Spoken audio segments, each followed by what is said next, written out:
Warhammer Vermintide 2. For frequent visitors of the channel, it might be a bit strange to see a video titled Vermintide 2 review at this point in time, so long after I extensively covered it through gameplay livestreams and guides. After all, the game has been out approximately half a year now. But recently, Vermintide 2 saw one of its biggest patches with the 1.2 patch and the addition of the Shadows over Bogenhafen DLC, so I think it's about long overdue to get into the nitty-gritty of this game a little, or more specifically, talk about where it is now and how the 1.2 patch and DLC has adjusted any of this. I had never played Vermintide 1, and so it came slightly as a surprise to me when I spent 200, maybe 300 hours as early as the first few weeks around Vermintide 2's beta and launch. An obvious sign that it had grabbed my attention, and not just because I've always been a Warhammer fan. No, Vermintide 2 was, and still is, a very competent, capable co-op hack-and-slash experience.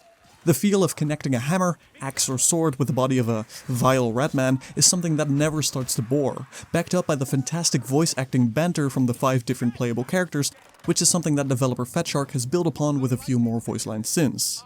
Making your way through one of the Skaven Lucky Number 13 base maps has always been a fantastically atmospheric experience, from the beautiful dwarven architecture found in the Into the Nest mission to the densely packed autumn-colored elven forests. Certainly from a visual and auditory standpoint, I've always thought that Vermintide 2 absolutely hit the mark when it came to creating a thoroughly powerful Warhammer experience.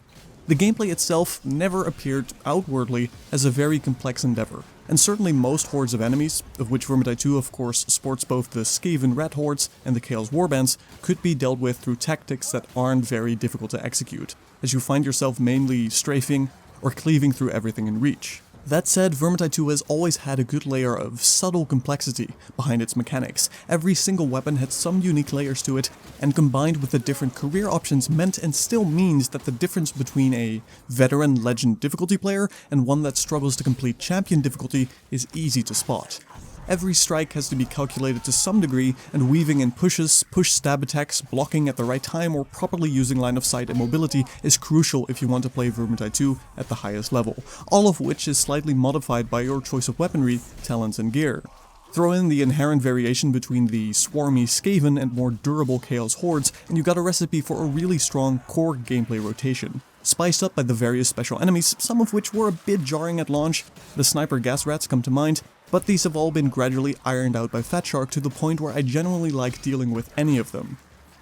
And so, if you are a new player looking at this for an impression of whether or not the core gameplay is fun enough to try out, well, I don't think I need to repeat myself that often. Truly, the game, at its core, is one of the most competent co-op hack-and-slash experiences out there, boasting amazing visuals, voice acting, and Warhammer flavor.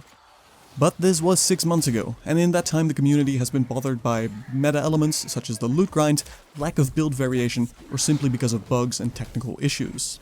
Enter the 1.2 patch and Shadows over Bögenhafen DLC. First of all, the Bogenhafen DLC can be summed up very succinctly. It adds 2 rather lengthy maps and a number of cosmetics, which we'll get into in a moment, but the 1.2 patch has done some major adjustments to technical issues and weapon balance. Imagine then my disappointment when the first 2 days of playing since the 1.2 patch had already featured a myriad of technical issues, such as game crashes, hosts disconnecting, patrol AI still getting stuck, spawning being imperfect, and sound not always properly activating. All of this is a case-by-case basis, but it's hard to swallow that after 6 months some of these still remain an issue. Most notably to me is the map restart that happens upon a host disconnect, which means that my enjoyment of using matchmaking is severely reduced, and if we're still waiting on dedicated servers, can we at least get a basic checkpoint system in place to deal with this problem? But there are, to me, more severe issues that prevent me from really getting into the thick of it again with Vermintide 2. Namely the continued talent, career, and weapon imbalance. 1.2 certainly is a step in the right direction. With 1.2, most notably the two-handed sword and the mace and shield have been far more outstanding than they've ever been, and are actually quite enjoyable to use on the legend difficulty, despite them still feeling subpar to the overwhelmingly powerful weapons we've been using since forever.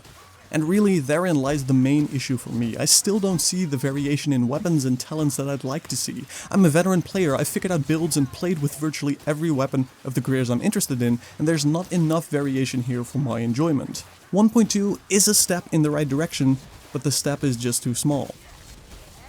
Additionally, melee generally feels better after 1.2, and that is something I'm very happy to see as a melee-centric player since launch, mainly due to the increased cleave, stagger, and effectiveness against bosses.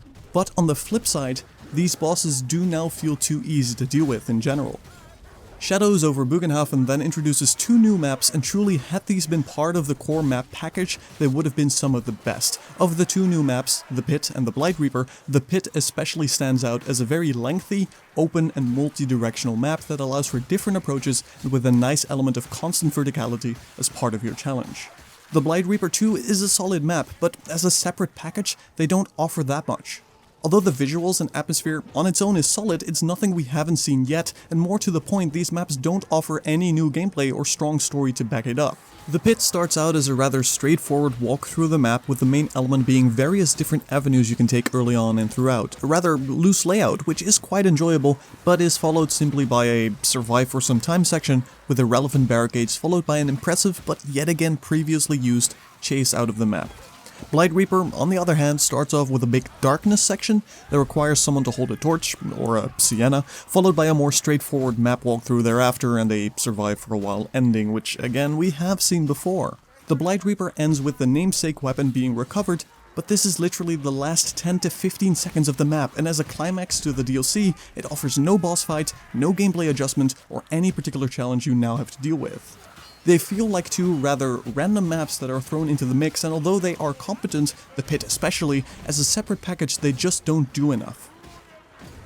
Shadows over Bogenhafen then only introduces one additional element, and that is through cosmetics dropped from Bogenhafen strongboxes that can be obtained in one of 2 ways, through a very limited amount of challenges, or currently weekly quests that are immensely grindy and probably take too long for the majority of the community to begin with.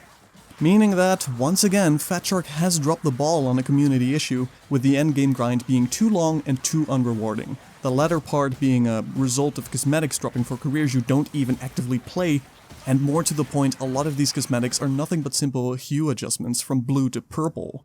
With the exception of some of the funny hats, they just don't excite me.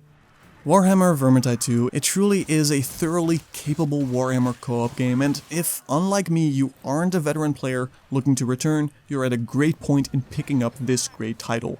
However, if, like me, you are looking to return to a game you inherently enjoy but have felt disconnected from since, 1.2 nor Shadows over Bogenhafen does enough to bring me back.